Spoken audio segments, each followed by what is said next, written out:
Hello दोस्तों, e learning all in one channel में आप सभी का स्वागत है और आज हम स्टोरी को रीड करेंगे और आपकी इंग्लिश को इम्प्रूव करेंगे। आप डेली बस 20 मिनट स्टोरी को ध्यान से पढ़िए।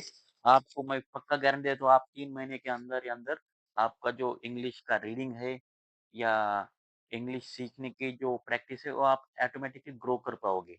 तो चलो स्टोरी को शुरू करते। तो हमारा स्टोरी का नाम है द क्लेवर फार्मर। इसका मतलब हुआ एक चतुर किसान। इसका मतलब क्या हुआ? एक चतुर किसान। क्लेवर का मतलब हुआ चतुर और फार्मर मतलब किसान। चलो स्टोरी को शुरू करेंगे अभी। वंस, वंस मतलब एक बार, अ फार्मर हैड अ गोट। एक किसान के पास एक बकरी थी। एक क्या थी? बकरी थी। गोट जो है नाउन है, यहाँ पे यूज किया है हैड। तो फार्मर है सब्जेक्ट और ये लेसन हुआ पोजीशन का। रो तो ये लेसन क्या हुआ? पोजीशन का। तो ये रूल हुआ पोजीशन का, subject plus had plus noun plus object. ठीक है। किसान के पास एक बकरी थी और एक बंडल ऑफ ग्रास, एक घास की गठड़ी थी। बंडल कहा जाता है गठड़ी को, जैसे कि bundle of sticks, bundle of newspaper, bundle of grass. तो ऐसे ये बंडल ऑफ ग्रास मतलब घास का एक बंडल था। एंड और लॉयन मतलब और एक शेर था। सब उसके पास थे। किसके पास? फार्मर के पास। ये पूरा एक सेंटेंस हुआ पोजीशन का। और जब हम किसी की पहली बार बात करते तो हम यहाँ पे यूज करते, आर्टिकल यूज करते। फार्मर के साथ देखो लगा, यहाँ पर भी पहली बार बात हुई। यहाँ पे गोट के साथ भी लगाए, इसकी भी पहली बार बात हुई है। और बंडल ऑफ ग्रास पहली बात हुई और लॉयन पहली बार बात हुई। अगर हम इन्हीं की बात दोबारा से करेंगे तो हम इनके सामने यूज करेंगे द का। नेक्स्ट सेंटेंस देखो। He had to cross. उसे क्रॉस करना था। यहाँ पे हैड यूज किया है। ये हमारा हैड टू का लेसन है, कंपल्शन का। क्रॉस वर्ब की फर्स्ट फॉर्म है। ही हो गई सब्जेक्ट। उसे क्रॉस करना था। अ रिवर, एक नदी को। लगाया इसलिए नदी की पहली बार बात हुई, इसलिए उसे क्रॉस करना था। अ स्मॉल बोट, एक छोटी नाव पर। विच, जो। यहाँ पर विच रिलेटिव प्रोनाउन है, जो कि नॉन लिविंग थिंग को यूज किया जाता है इसका। और यहाँ पे नॉन लिविंग थिंग के बोट। बोट एक नाउन है, इसलिए इसके बारे में एडिशनल इंफॉर्मेशन देने के लिए हमने विच का रिलेटिव प्रोनाउन का यूज किया है। विच कुड कैरी, जो उठा सकती थी, ले जा सकती थी। कुड यहाँ पर बता रहा है बोट की एबिलिटी को बता रहा है। कुड सकता था, सकती थी, सकते थे। कुड के साथ लगा है वर्ब की फर्स्ट फॉर्म। कैरी मतलब क्या? उठाना। तो उसे क्रॉस करना था नदी को एक छोटी सी नाव में, जो कैरी कर सकती थी। ओनली टू ऑफ देम, उनमें से दो को वो एट अ टाइम वो कैरी कर सकती थी। फार्मर थी, गोट थी, बंडल ऑफ ग्रास था, लायन था।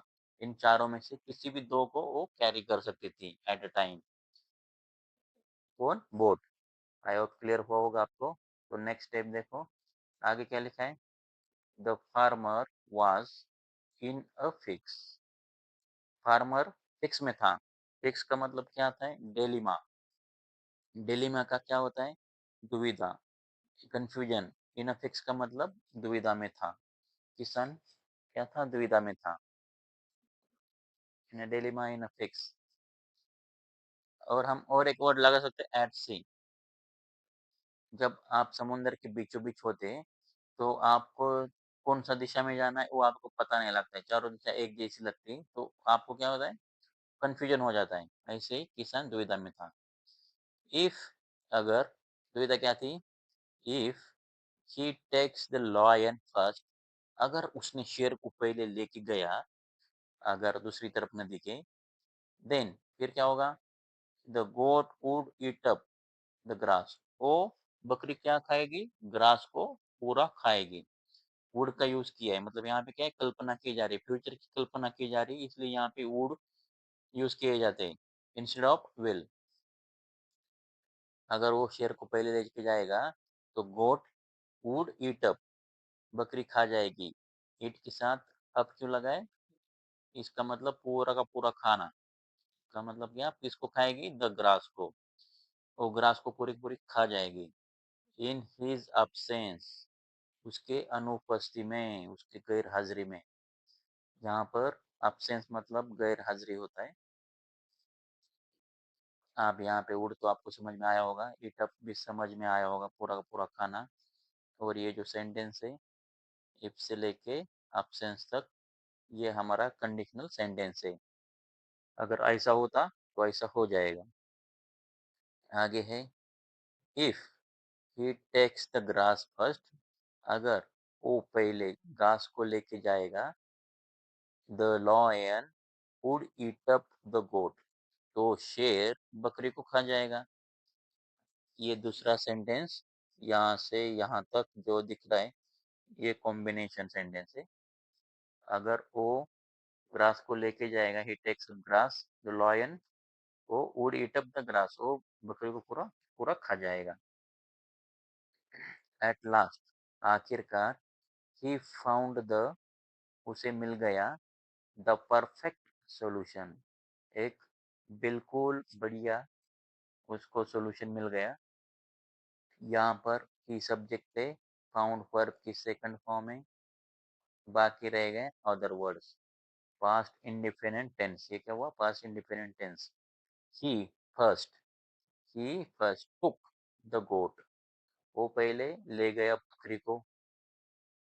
ही हमारा सब्जेक्ट है, टेक का सेकंड फॉर्म है टू, पास्ट इंडिफिनिट हुआ, वो ले गया बकरी को। एंड लेफ्ट, और उसने छोड़ा, लेफ्ट मतलब छोड़ना। It on the other side, उसने दूसरी तरफ छोड़ दिया, नदी के। उसने बकरी को उठाया और दूसरी तरफ नदी को उसने छोड़ दिया। Then he took the lion, और उसने शेर को उठाया। ऑन हिज सेकंड राउंड, उसके दूसरे राउंड में उसने शेर को उठाया। ही लेफ्ट द लॉयन, उसने शेर को छोड़ दिया। लेफ्ट मतलब वर्ब की सेकंड फॉर्म है, यहाँ पे लिव होता है छोड़ना, लिव का सेकंड फॉर्म है left. He left the lion, उसने शेर को छोड़ा। And brought the goat, and brought the goat back, और बकरी को वापिस ले आया। ब्रिंग, जो ब्रिंग का सेकंड फॉर्म है ब्रॉट, ब्रिंग मतलब लाना, ब्रिंग बैक मतलब वापिस लाना। ही लेफ्ट द लॉयन, उसने लॉयन को छोड़ा, और बकरी को ब्रॉड द गोट बैक, बकरी को वापस लेके आया। इसके बाद क्या हुआ देखो, leaving the goat on this side, इस तरफ बकरी को छोड़कर। ही टुक द, ही टुक मतलब उठाना, द बंडल ऑफ ग्रास, वो जो ग्रास का गठड़ा था, जो गठड़ी थी, वो उसने उठा ली। ही लेफ्ट द ग्रास, उसने छोड़ दिया घास को, विद द लॉयन, शेर के पास छोड़ दिया घास को। एंड रिटर्न, और वापस आ गया, to the, to take the goat, बकरी को लेने। इन द एंड मतलब आखिर में। दस, और इस तरह से, दस मतलब इस तरह से। ही क्रॉस, उसने पार कर लिया, द रिवर, नदी को, विदाउट एनी लॉस, बिना किसी घाटे के, बिगर किसी लॉस के। आई होप आपको स्टोरी समझ में आई। अ लिटल इंटेलिजेंस मतलब मोरल क्या है? अ लिटल इंटेलिजेंस मतलब थोड़ी सी बुद्धिमानी, गोज अ लॉन्ग वे, वो बहुत दूर तक जाती है। अगर आपके पास थोड़ा सा भी दिमाग हो ना, तो आपको काफी लंबे टाइम तक हेल्प होगा। आई होप आपको क्लियर हुआ होगा। आपको क्या लगता है मोरल, तो प्लीज कमेंट सेक्शन में बताइए। तो इस तरह से और वीडियो आएंगे, ताकि आपकी स्पीकिंग स्किल इम्प्रूव हो सके।